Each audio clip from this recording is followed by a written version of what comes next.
ನರೇಂದ್ರ ಮೋದಿ ಅವರು ತಗೊಂಡಂತ ಐತಿಹಾಸಿಕ ನಿರ್ಣಯ ಡಿಮಾನಿಟೈಸೇಷನ್ ನ ಪೂರ್ತಿ ಹಾಳು ಮಾಡಬೇಕು ಅನ್ನೋ ಪ್ರಯತ್ನವನ್ನು ಅನೇಕರು ಮಾಡ್ತಿದ್ದಾರೆ. ನಿಮ್ಗೆ ಗೊತ್ತಿದೆ, ಅದಾಗಲೇ ಮಮತಾ ಬ್ಯಾನರ್ಜಿ ಅವರು, ಅರವಿಂದ್ ಕೇಜ್ರಿವಾಲ್ರು ದೆಹಲಿಯ ಬೀದಿಯಲ್ಲಿದ್ದು ಜನರ ಹತ್ರ ಊಗಿಸ್ಕೊಂಡಿದ್ದಾರೆ. ಇಲ್ಲೂ ಕೂಡ ಅನೇಕರು ರಸ್ತೆಗೆ ಹೋಗಿ ಜನರ ಜೊತೆ ಮಾತನಾಡ್ತೀನಿ ಅಂತ ಬಯಸ್ಕೊಂಡು ಬಂದಿದ್ದಾರೆ. ಕೆಲವರಂತೂ ಎಲ್ಲಿವರೆಗೂ ನೀಚ ಮಟ್ಟಕ್ಕೆ ಇಳಿದಿದ್ದಾರೆ ಅಂತಂದ್ರೆ, ಬ್ಯಾಂಕಿಗೆ ಅನವಶ್ಯಕವಾಗಿ ಜನರನ್ನ ತಾವೇ ದುಡ್ಡು ಕೊಟ್ಟು ಕಳಿಸಿ ಅವರನ್ನ ಲೈನಲ್ಲಿ ನಿಲ್ಲಿಸಿ ಲೈನ್ ಉದ್ದವಾಗಿರೋ ತರ ನೋಡ್ಕೊಳ್ತಿದ್ದಾರೆ. ಮೋದಿಯವರು ಕಡಿಮೆ ನೀರು ಕುಡಿದವರಲ್ಲ. ಯಾರ್ಯಾರು ಈಗ ಬರ್ತಾರೋ ಅವ್ರ ಬೆರಳುಗಳಿಗೆ ಇಂಕ್ ಹಾಕಿ ಕಳಿಸ್ಬೇಕು ಅಂದ ತಕ್ಷಣ ಅನೇಕರು ಲೈನ್ನಿಂದ ಕಳಚಿಕೊಂಡು ಆಗ್ಲೇ ಓಡಿದ್ದಾರೆ. ನಮಗೆ ಬೇಕಾದಾಗ ನಮ್ಗೆ ದುಡ್ಡು ಸಿಗದೆ ಹೋದ್ರೆ ಏನ್ ಮಾಡಬೇಕು ಅನ್ನೋ ಹೆದರಿಕೆಯಿಂದ. ಇವೆಲ್ಲದರ ನಡುವೆ ಬಹಳ ಹೆಮ್ಮೆ ಪಡಬೇಕಾದ ಸಂಗತಿ ಅಂತಂದ್ರೆ, ರಾಜ್ಯದಲ್ಲಿ ದೇಶದ ಎಲ್ಲೆಡೆಯಲ್ಲೂ ಕೂಡ ಬ್ಯಾಂಕ್ ಉದ್ಯೋಗಿಗಳು ಎಷ್ಟು ಪ್ರೀತಿಯಿಂದ ಕೆಲಸ ಮಾಡ್ತಿದ್ದಾರೆ ಅಂತಂದ್ರೆ, ನಿನ್ನೆ NDTV ರಾಜ್ದೀಪ್ ಸರ್ದೇಸಾಯಿ ಜನರನ್ನ ಭಡಕಾಯಿಸಬೇಕು ಅನ್ನೋ ದೃಷ್ಟಿಯಿಂದಲೇ ದೆಹಲಿಯ ಒಂದು ಬ್ಯಾಂಕಿಗೆ ಹೋಗಿ ಜನರನ್ನು ಮಾತನಾಡಿಸಿದ್ರು. ಜನ ಅತ್ಯಂತ ಪಾಸಿಟಿವ್ ಆಗಿ ರಿಪ್ಲೈ ಮಾಡಿದ್ರು. ಆತ ಸುಮ್ಮನಾಗದೆ ಬ್ಯಾಂಕ್ ಸಿಬ್ಬಂದಿಗಳನ್ನ ನಿಮ್ಗೆಲ್ಲ ಕಷ್ಟ ಆಗ್ತಿಲ್ವಾ ಅಂತ ಕೇಳಿದ್ರೆ, ಒಬ್ಬ ಬ್ಯಾಂಕ್ ಸಿಬ್ಬಂದಿ ಕೊಟ್ಟಂತ ಉತ್ತರ ಬಹಳ ಚೆನ್ನಾಗಿತ್ತು. ದೇಶದ ಸೇವೆ ಮಾಡುವಂತ ಅಪರೂಪದ ಅವಕಾಶ, ಇದನ್ನ ಬಿಡ್ಲಿಕ್ಕೆ ಸಾಧ್ಯವಾ ಅಂತ. ಎಷ್ಟು ಚೆನ್ನಾಗಿದೆ.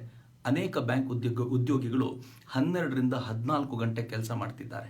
ನಾವು ನಿಜಕ್ಕೂ ಕೃತಜ್ಞರಾಗಿರಬೇಕು. ನನಗೆ ಗೊತ್ತಿದೆ, ಅವರು ರಜೆಗಳನ್ನು ಕಳ್ಕೊಂಡಿದ್ದಾರೆ, ಹಗಲು ರಾತ್ರಿ ಕೆಲಸ ಮಾಡ್ತಿದ್ದಾರೆ, ಶನಿವಾರ ಭಾನುವಾರಗಳು ಕೂಡ ಕೆಲಸ ಮಾಡ್ತಿದ್ದಾರೆ. ನಾನು ಕೂಡ ಯಾವಾಗಲಾದರೂ ದೇವರ ಹತ್ರ ಕೇಳ್ಕೊಳ್ತೀನಿ, ಅವರಿಗೆ ನೆಮ್ಮದಿ ಕೊಡಲಿ, ಅವ್ರಿಗೆ ಯಾವತ್ತಾದರೂ ಕಂಟಿನ್ಯೂಸ್ 4-5 ದಿನ ರಜೆ ಸಿಗುವಂತಾಗಲಿ. ಎಲ್ಲಕ್ಕಿಂತ ಹೆಚ್ಚು ಈ ಹೊತ್ತಿನಲ್ಲಿ ದೇಶದ ಒಳಗಿರುವಂಥ ಸೈನಿಕರಂತೆ ನಿಂತು ಈ ಇಡೀ ಸಮಸ್ಯೆಯನ್ನು ಬಗೆಹರಿಸಲಿಕ್ಕೆ ಈ ಬ್ಯಾಂಕ್ ಉದ್ಯೋಗಿಗಳು ಏನು ಸಹಕರಿಸಿದ್ದಾರಲ್ಲ, ಅವರಿಗೆ ಒಂದು ಹ್ಯಾಟ್ಸ್ ಆಫ್ ಹೇಳಲೇಬೇಕು. ಮಿತ್ರರೇ, ಈ ಎಲ್ಲ ಉದ್ಯೋಗಿಗಳು ಇವತ್ತು ನಿಂತುಕೊಂಡು ಲೈನಲ್ಲಿ ನಿಂತಿರೋ ಅನೇಕರಿಗೆ ಚೇರ್ ಒದಗಿಸಿಕೊಟ್ಟಿದ್ದಾರೆ, ಕೆಲವರಿಗೆ ನೀರು ಕುಡಿಸಿದ್ದಾರೆ, ಇನ್ನು ಕೆಲವರಿಗೆ ಬಿಸ್ಕೆಟ್ ಅನ್ನು ಕೂಡ ಅನೇಕ ಬ್ಯಾಂಕ್ಗಳಲ್ಲಿ ಕೊಡಲಾಗಿದೆ. ಅನೇಕ ಬ್ಯಾಂಕ್ಗಳಲ್ಲಿ ಎಷ್ಟು ಕೇರ್ಫುಲ್ ಆಗಿ ವ್ಯವಹಾರ ಮಾಡಿದ್ದಾರೆ ಅಂತಂದ್ರೆ, ಒಳಗೆ ಬಂದಿರುವಂತ ಒಬ್ಬ ಬ್ಯಾಂಕ್ ಕಸ್ಟಮರ್ 15-20 ನಿಮಿಷಕ್ಕಿಂತ ಜಾಸ್ತಿ ಹೊತ್ತು ನಿಲ್ಲದೆ ಇರೋ ತರ ಅವನಿಗೆ ಬೇಗ ವ್ಯವಸ್ಥೆಯನ್ನು ಮುಗಿಸಿಕೊಡುವಂತ ಪ್ರಯತ್ನ ಮಾಡಿದ್ದಾರಲ್ಲ, ಇದು ನಿಜವಾಗ್ಲೂ ಭಾರತದ ರಾಷ್ಟ್ರೀಯತೆಯ ಹೊಸ ರೀತಿಯ ಉದಯ ಅಂತ ನನ್ಗನ್ಸತ್ತೆ. ಯುವ ಬ್ರಿಗೇಡ್ ಈ ಡಿಸೆಂಬರ್ 30 ಕಳೆದ ನಂತರ ಈ ಎಲ್ಲ ಬ್ಯಾಂಕ್ ಉದ್ಯಮಿಗಳನ್ನ ಎಲ್ಲ ಕಡೆ ಅಭಿನಂದಿಸುತ್ತೆ.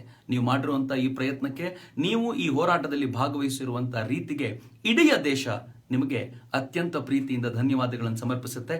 ಬನ್ನಿ, ನಾವೆಲ್ಲರೂ ದೇಶವನ್ನು ಕಟ್ಟೋಣ, ಜೊತೆಯಾಗಿ ನಿಲ್ಲೋಣ.